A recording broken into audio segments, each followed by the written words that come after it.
Hello there. Welcome to Love in Chapters, where every story is a journey of love, emotions, and heartwarming twists. I'm your host, Tommy. Before we dive in, let us know in the comments where you're listening from. We love seeing our stories reach hearts all around the world. Also, if you enjoy heartfelt love stories, don't forget to like, share, and subscribe so you never miss a new chapter of romance and passion. Now, let's begin. The late afternoon sun cast long shadows across the Manhattan skyline as Alexander Willis stood at his floor-to-ceiling office window, hands clasped behind his back. At 36, he had built an empire that most could only dream of. The Wellington Group of companies, his life's work, had just acquired its newest subsidiary, marking another victory in his relentless pursuit of success. Yet, as he watched the city buzz beneath him, a familiar emptiness gnawed at his chest. The corner office, the Forbes features, the billions in his account, none of it filled the void of coming home to an empty penthouse every night. His marriage had ended 5 years ago, a casualty of his single-minded focus on building his empire. Since then, relationships had been fleeting at best, meaningful connections lost in the whirlwind of board meetings and business deals. "You need to get out more, Alex." James McCarthy, his CFO and closest friend, had insisted earlier that day. "There's this exclusive mask party tonight at the Celestial. Very high-end, very discreet. Perfect for someone who hates being recognized everywhere they go." Willis had initially dismissed the idea, but something about the anonymity of a mask party intrigued him. Perhaps it was the possibility of genuine interaction, unburdened by his reputation or wealth. Across town, in a considerably more modest office, Jennifer Mitchell was reviewing market trends with an intensity that had become her trademark. At 29, she had already earned a reputation as one of the sharpest minds in market strategy, even if her current position as a junior analyst didn't reflect her true potential. "You're still here?" Katie Reynolds, her best friend and up-and-coming fashion designer, leaned against her office doorframe. "I've got an extra ticket to this amazing mask party tonight. Very exclusive. Could be great for networking." Jennifer tucked a strand of her chestnut hair behind her ear, glancing at her unfinished work. "Katie, I really should finish this analysis." "The analysis can wait. When was the last time you did something spontaneous?" Katie pulled out a garment bag. "Plus, I've got the perfect dress for you." Hours later, the Celestial's rooftop had been transformed into an enchanted garden. Crystal chandeliers hung from invisible wires, casting a warm glow over the crowd of masked figures. The Manhattan skyline provided a glittering backdrop, and soft jazz floated through the air. Willis adjusted his black Venetian mask, appreciating how it concealed the features that had graced too many magazine covers. His custom-tailored Tom Ford suit fit perfectly, but he felt strangely vulnerable without his usual armor of authority and recognition. Jennifer stood near the bar, feeling both out of place and strangely liberated behind her delicate gold filigree mask. Katie had outdone herself with the dress, a midnight blue silk that flowed like water, making Jennifer feel more elegant than she had in years. Katie had long since been swept away by admirers of her fashion line, leaving Jennifer to observe the party from a comfortable distance. She was midway through her first glass of wine when she felt it, that peculiar sensation of being watched. Looking up, she met a pair of striking green eyes behind a black mask. Something in those eyes made her breath catch, an intensity that seemed to see right through her disguise. Willis found himself drawn to the woman at the bar before he could stop himself. There was something about her posture, the way she held herself, confident yet approachable, elegant yet natural. As he drew closer, he noticed how her mask highlighted rather than hid her best features, especially those remarkable brown eyes that seemed to hold secrets. "You look like someone who'd rather be anywhere else," he said, settling onto the bar stool next to her. His voice carried a hint of amusement. Jennifer smiled, surprising herself with how genuine it felt. "That obvious, is it? Let's just say it takes one to know one." He ordered another glass of wine for each of them.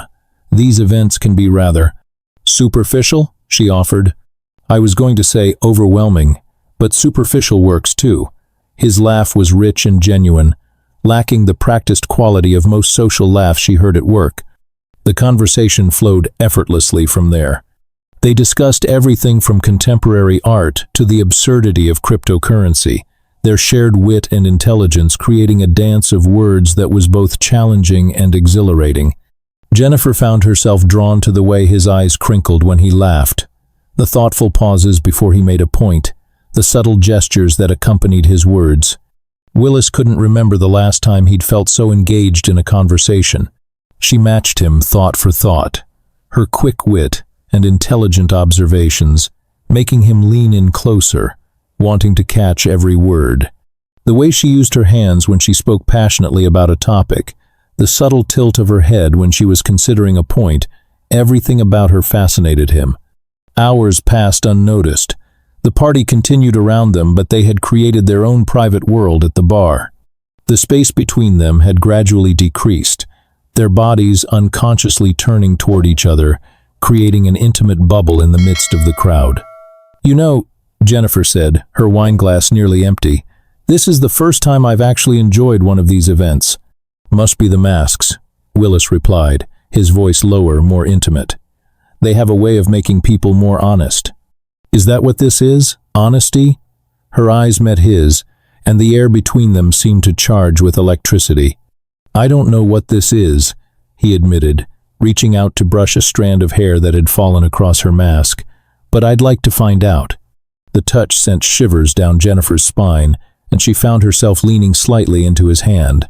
The music had shifted to something slower, more sensual, and the city lights seemed to blur into a soft glow around them. "Maybe," she said, her voice barely above a whisper, "we should go somewhere quieter, to talk?" Willis felt his heart rate increase, something that hadn't happened in years of high-stakes business dealings. "I think that's an excellent suggestion." As they stood to leave, neither noticed their respective friends watching from different corners of the party.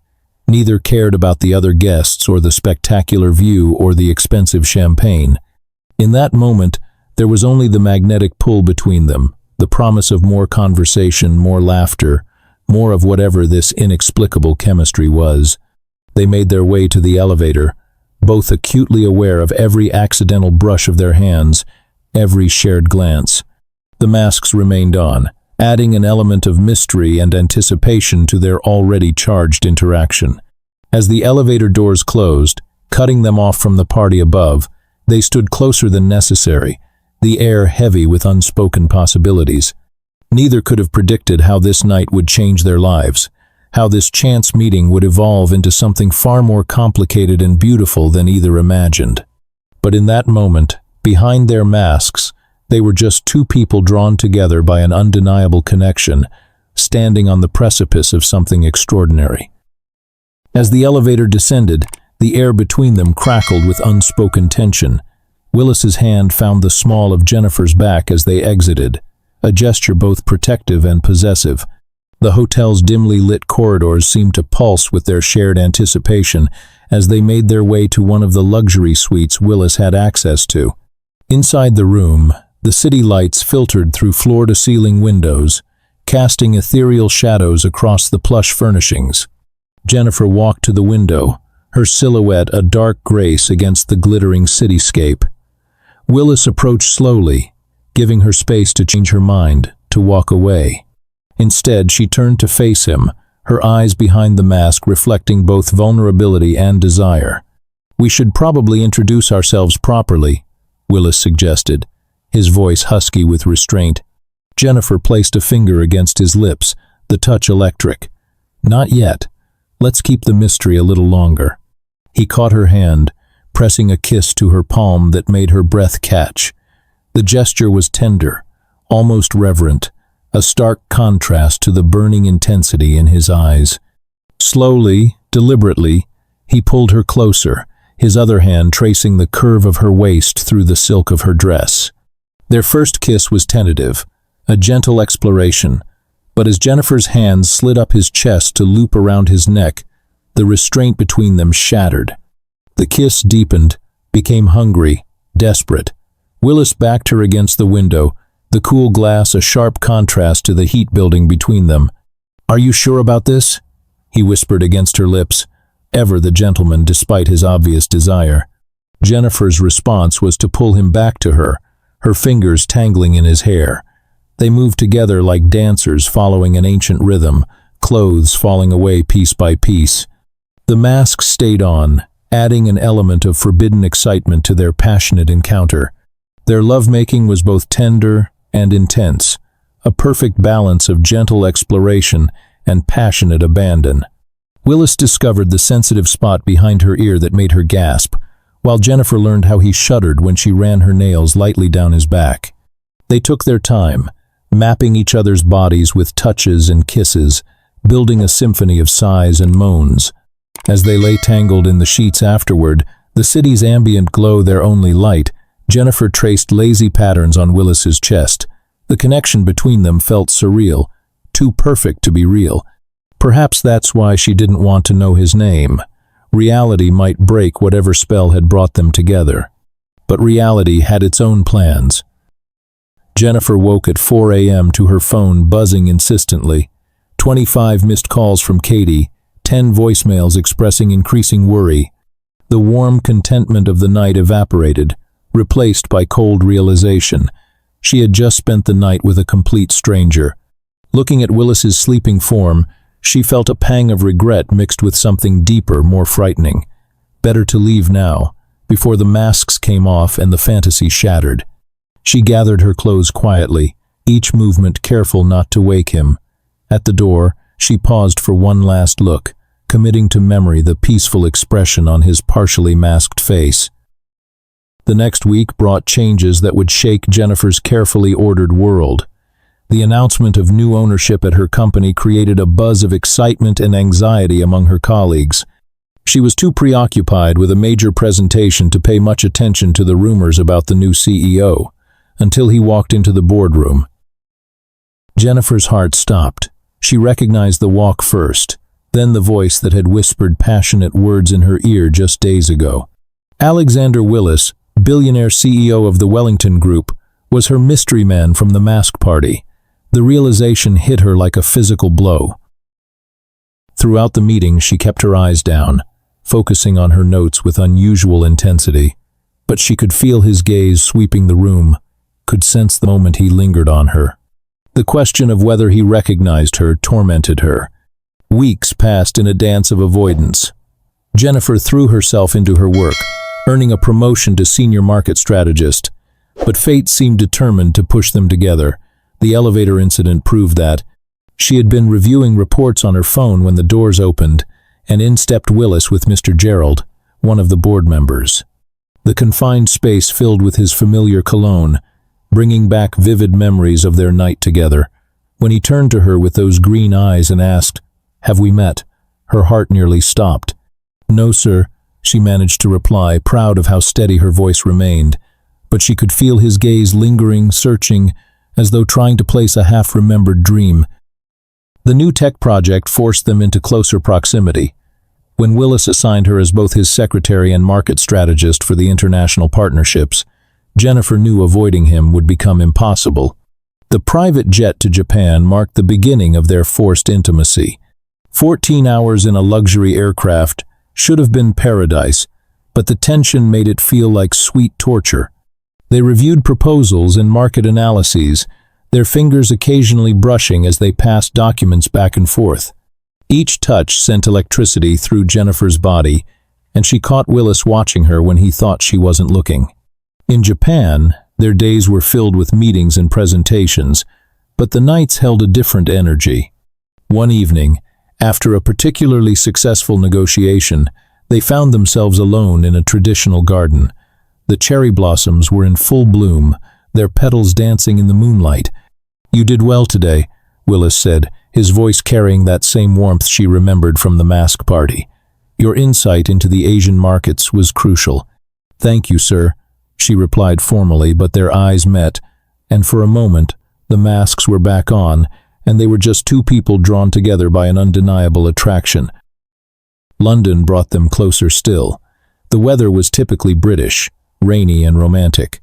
During a walking tour of potential office locations, they got caught in a sudden downpour. Willis pulled Jennifer under his umbrella, their bodies pressed together by necessity. The warmth of him, the scent of his cologne, the steady beat of rain around them, it all felt devastatingly intimate. Then came the weather delay at Heathrow. All flights grounded, they had no choice but to return to their hotel. The tension that had been building for weeks reached its breaking point in the elevator up to their rooms. "I know it was you," Willis said quietly, his voice rough with emotion. "At the mask party. I've known since that first board meeting." Jennifer's heart thundered in her chest. "Why didn't you say anything?" "I was waiting for you to be ready." He turned to face her, and suddenly they were back in that moment at the Celestial, drawn together by an irresistible force. The kiss, when it came, was both familiar and new. They stumbled into his suite, hands desperately relearning each other's bodies. This time there were no masks to hide behind, no pretense of anonymity, just raw, honest passion and the culmination of weeks of denied attraction. Their lovemaking was different this time, more intense, more emotional. Every touch carried the weight of their shared history. Every kiss spoke of the feelings they'd tried to suppress. When Jennifer cried out his name, his real name, it felt like a confession, a surrender to whatever this was between them. Afterward, lying in the tangled sheets, reality began to creep back in. Jennifer stared at the ceiling, her professional instincts warring with her heart. "This can't happen again," she whispered, even as her body curved naturally into his. "I can't be that girl who sleeps with her boss." Willis propped himself up on an elbow, looking down at her with an intensity that made her breath catch. "Is that all you think this is?" But Jennifer had already begun rebuilding her walls. By morning, she had convinced herself it was better this way, safer. She didn't want to be another conquest, another story in the tabloids about the billionaire and his employee. The flight back to New York was quiet, professional. They both pretended the night in London hadn't happened, that they couldn't feel the electricity still crackling between them. But every accidental touch, every shared glance, told a different story. As they parted ways at JFK, Willis caught her arm. "We need to talk about this." "There's nothing to talk about," Jennifer replied, but her voice lacked conviction. "What happened in London was a mistake. It can't happen again." She walked away, her heels clicking on the terminal floor, each step feeling like it was breaking something precious. Behind her, Willis watched her go, his expression unreadable but his hands clenched at his sides, betraying the control it took not to go after her. Neither of them slept well that night, both haunted by what might have been, what could be, and what they were trying so hard to deny. The masks were off, but somehow they were both still hiding. The weeks following London stretched like years. Jennifer threw herself into work with renewed vigor, trying to drown her feelings in market analyses and strategy reports. But in quiet moments when the office grew still and the city lights twinkled outside her window, her mind would drift to London, to the rain, to his touch, to the way he'd looked at her as if she were the only person in the world. Willis's absence was both a relief and a torment. He'd left for an extended business trip, overseeing other Wellington subsidiaries, his presence at the company reduced to emails and video conferences that Jennifer carefully avoided. But somehow, his absence made him more present than ever. She'd catch his cologne lingering in the elevator, see his silhouette in every tall man in a suit, hear his laugh in crowded restaurants. Late one night, after her third cup of coffee and countless hours staring at spreadsheets, Jennifer found herself reaching for her phone. His number was there, a business contact, nothing more. Her finger hovered over it, trembling slightly. What would she even say? "I miss you. I can't stop thinking about you.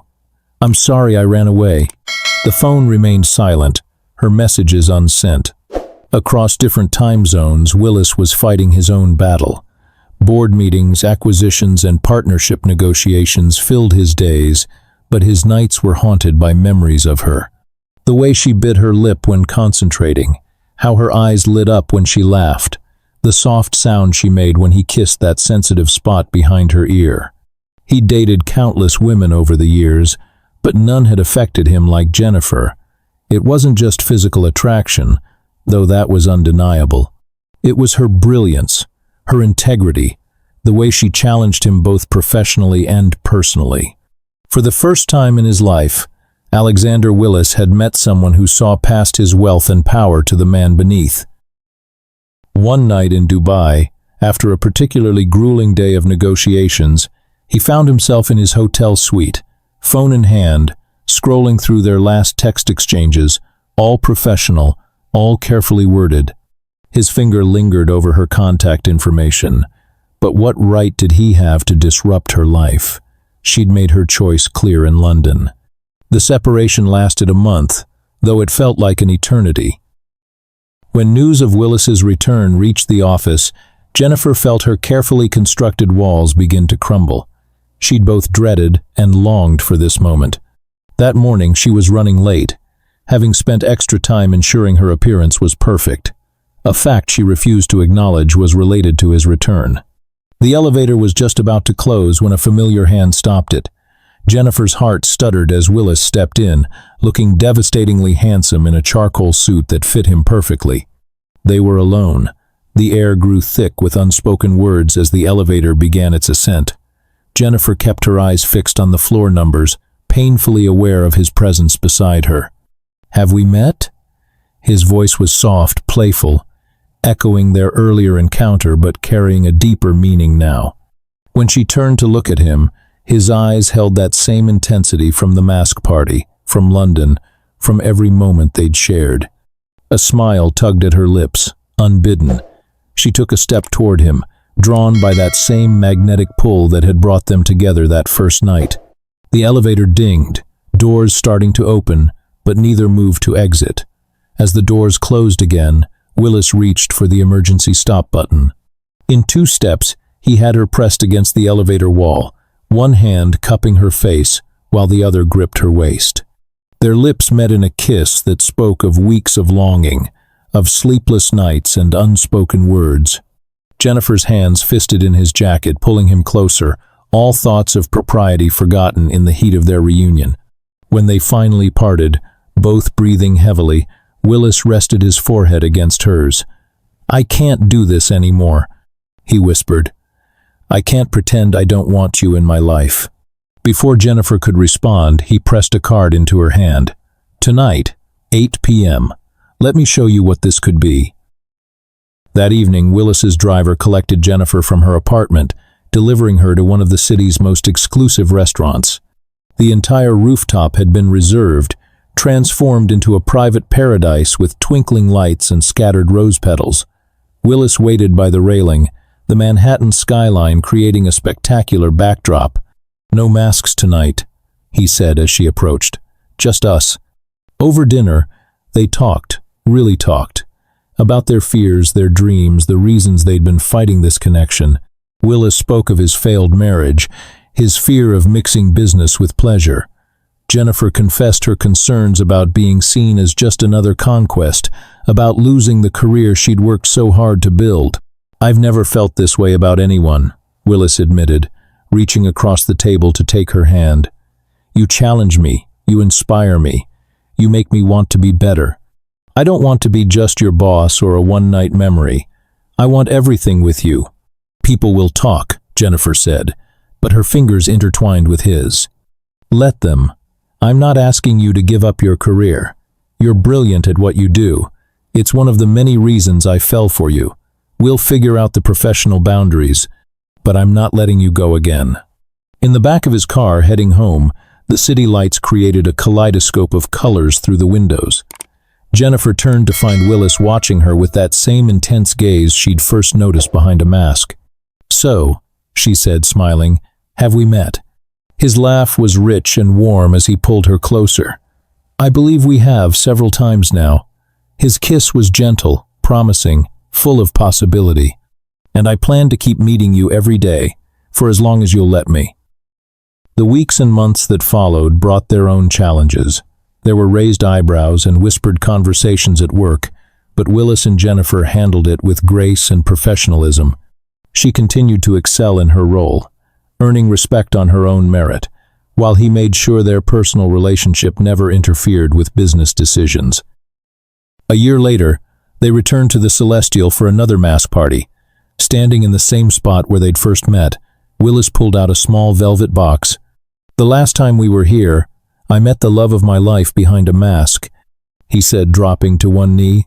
"Would you do me the honor of making me the happiest man alive, this time with no masks between us?"